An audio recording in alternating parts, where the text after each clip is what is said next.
ওই ব্যক্তিরা একটা বোড়ের গাছে দাঁড়িয়ে আছে, বোড়ের গাছের নিচে, আর আমরা ছাত্রগুলো একটু দূরে দাঁড়িয়ে আছি।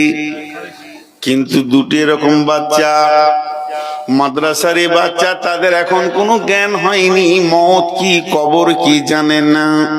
তারা আমাদের সঙ্গে হেঁটে দিয়েছে, শিশু মাদ্রাসাতে পড়ে, তারা ওই বোড়গুলো পারছে, আর ওইদিকে দাফনে মানুষকে মাটি ঢাকা দেওয়া হচ্ছে, পৃথিবীর আলো থেকে বিদায়ের ঘোষণা চলছে, আর আলো সে দেখবে না, এমন অবস্থা চলছে। আর বাচ্চাগুলি বোড় খাওয়ার জন্য লাফালাফি করছে, বোড়গুলি পেকে গেছিল। এমন অবস্থায় দেখছি একজন মুরব্বী এসে ওদেরকে ধুমকে বলছে, বাবা তোমাদের কি এখনো হুঁশ নাই? একজনের বিদায় চলছে আর তোমরা আনন্দ করছো। কথাটা বড় সত্য, কথাটা বড় দামি, আমরা ধীর চোখে দেখলাম কথাটা বড় দামি। কিন্তু বন্ধুরে, ওই জায়গাতেই জানাজা পড়েছে এমন কয়েকজন ব্যক্তি, তারা আপোষে এত আনন্দ ঠাট্টা মজা করছে, মনে হচ্ছে না তারা বিদায়ের গোরস্থানে এসে হাজির হয়েছে। তাদের চোখে পানি নাই, মনে কোনো ব্যথা নাই, মনে কোনো অন্য টেনশন নাই।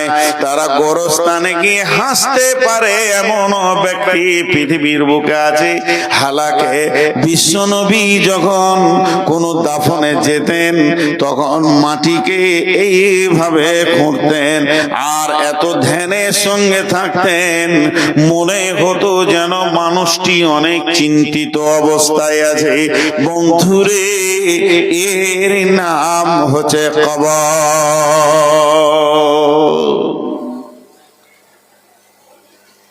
অনেক আমল আপনারা করেছেন সারা জীবনে, অনেক অনেক অনেক অনেক অনেক।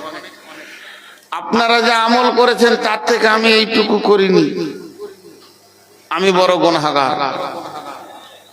আমি গুনাহগার বলি চোপা চালাইছি। আমার যদি আখিরাতের চেতনা থাকতো তা আমি আর মুখ চালাতে পারতাম না, সামলে যেতাম।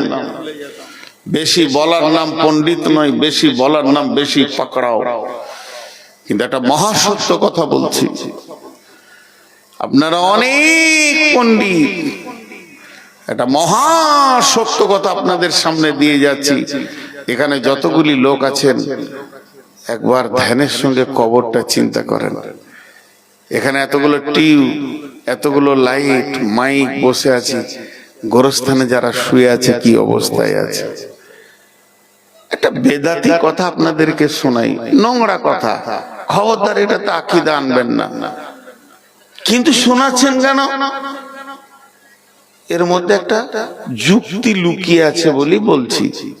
সেটা কি? এক পীর সাহেব, পীর সাহেব আল্লাহর ওলি, কবরে আযাব হচ্ছে জানতে পারতো।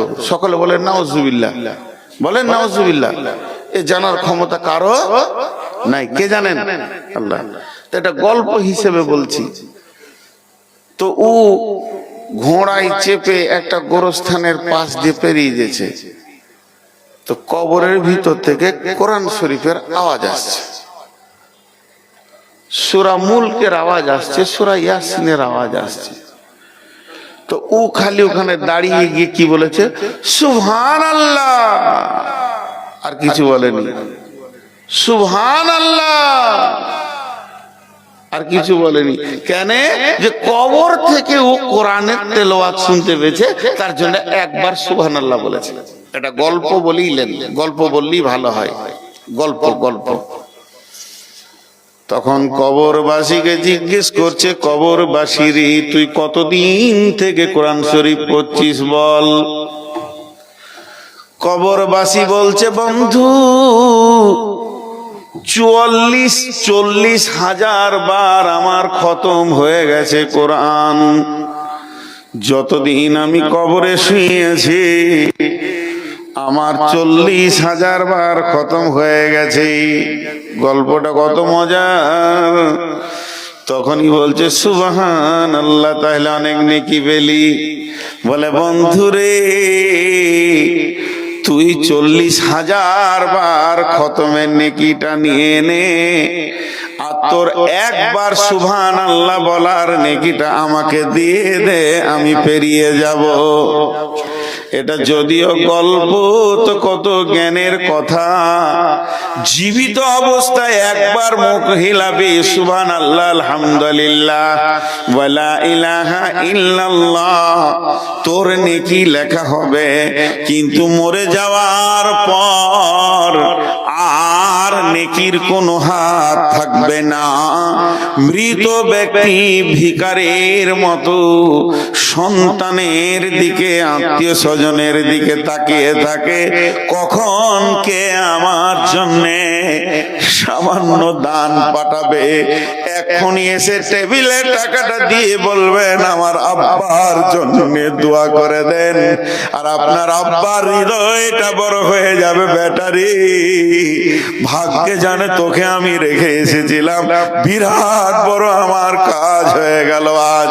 আপনি জানেন না আপনার মা কতদিন তাকিয়ে আছে, বলছে মইনুল রে বাপ 20টা টাকা একবার দিয়া, আমার নামে আজাব চলছে বাপরে। যেদিন আপনি 25টা টাকা দিয়ে বলবেন আমার আম্মুর জন্য দোয়া করেন, সেদিন কবরবাসী কত খুশি হবে, আমার সন্তান আমাকে দিয়েছে। অতএব বন্ধুরে, আল্লাহ তাবারাক ওয়া তাআলার নবী বলেছেন কবরের আযাব হচ্ছে হক, কবরের আযাব হচ্ছে মহাসত্য। আল্লাহ তাবারাক ওয়া তাআলা বলেন সিরু ফিল আরদি কাইফা কানা আকিবাতুল মুকাযযিবিন। সিরু ফিল আরদি কাইফা কানা আকিবাতুল মুকাযযিবিন। জমিনের বুকে ছড়িয়ে যাও, হে জলসায় যতজন আছেন, 20 টাকা, 50 টাকা, 100 টাকা, 200 টাকা নিয়ে সফর শুরু করে দেন। আপনারা কলকাতা যান, শিলিগুড়ি যান, গৌহাটি যান, যত যেমন টাকা আছে বাংলাদেশে চলে যান, কুয়েত যান। তবে আল্লাহর ডাকে সারাটা দেন। উমরা পারলে করেন, হজ করেন। ও আতিমুল হাজ্জা ওয়াল উমরাতা, হজ এবং উমরাকে তোমরা পরিপূর্ণ করো, পুরা করো। বন্ধুরা আমার, হজ আর উমরার যদি টাকা না থাকে, আপনি না যেতে পারেন, পৃথিবীতেও বিচরণ করেন। কোরআন পৃথিবী বিচরণ করার ব্যাপারে বলেছেন কাইফা কানা আকিবাতুল মুকাযযিবিন, মিথ্যুকরা পৃথিবীতে কেমন করে ধ্বংস হয়েছে। যখন এগুলি তুমি দেখবে, তোমার বিবেকের চেতনা খুলবে। ইতিহাসে পড়েছেন আপনারা, শিশুকালে ক্লাস 3-তে যারা আমার বয়সে, পঞ্চপাণ্ডব ছিল, তারা ধ্বংস হয়ে গেছে। পঞ্চপাণ্ডবের বাড়িটা আমার বাড়ির পাশে, একবার গিয়ে দেখে আসবেন। সরকার তার কাটা দিয়ে ঘিরে দিয়েছে, তাদের সেই বিল্ডিং ভূমিধসে নিচে চলে গেছে।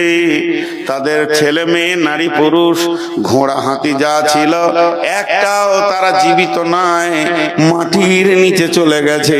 তারা সেখানেই সলিল সমাধি, আজও পর্যন্ত সেই পাণ্ডব ঢাকা রয়েছে।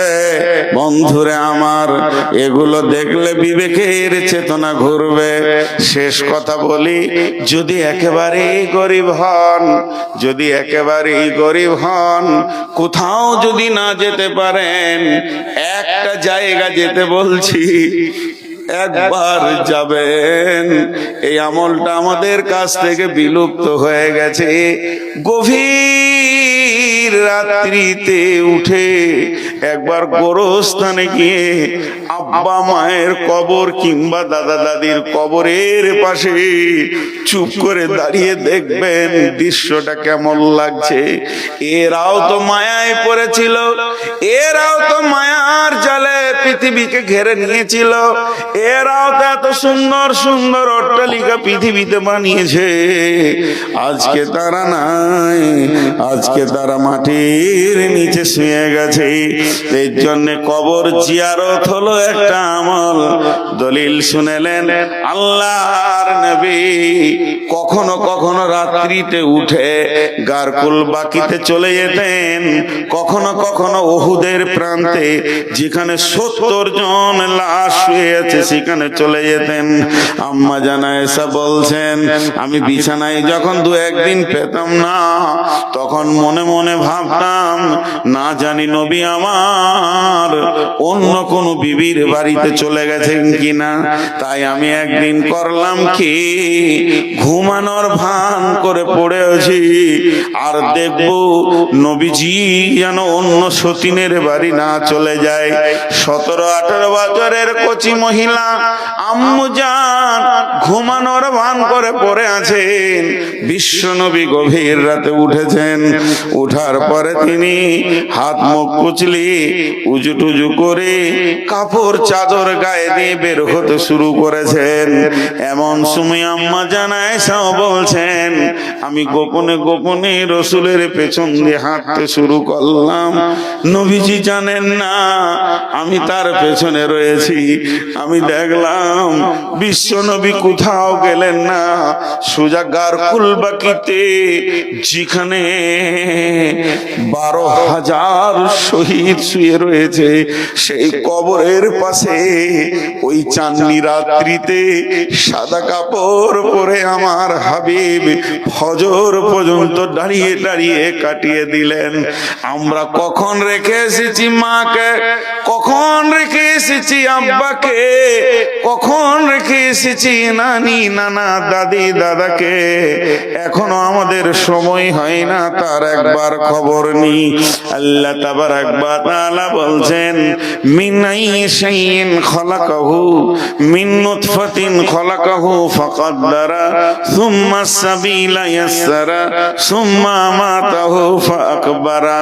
মিন আইশাইইন খলাকাহু, কোন জিনিস থেকে তোমাদেরকে আমি বানিয়েছি? মিন নুতফাতিন খলাকাহু ফাকাদ্দারা, মা বাপের বীর্য থেকে বানিয়েছি, এত সুন্দর চেহারা দিয়েছি। সুম্মা আমাতাহু ফাআকবারা, আবার তোদের এই চেহারাটাকে আমি মারবো, লাশ বানিয়ে তোদেরকে কবরে ভরবো।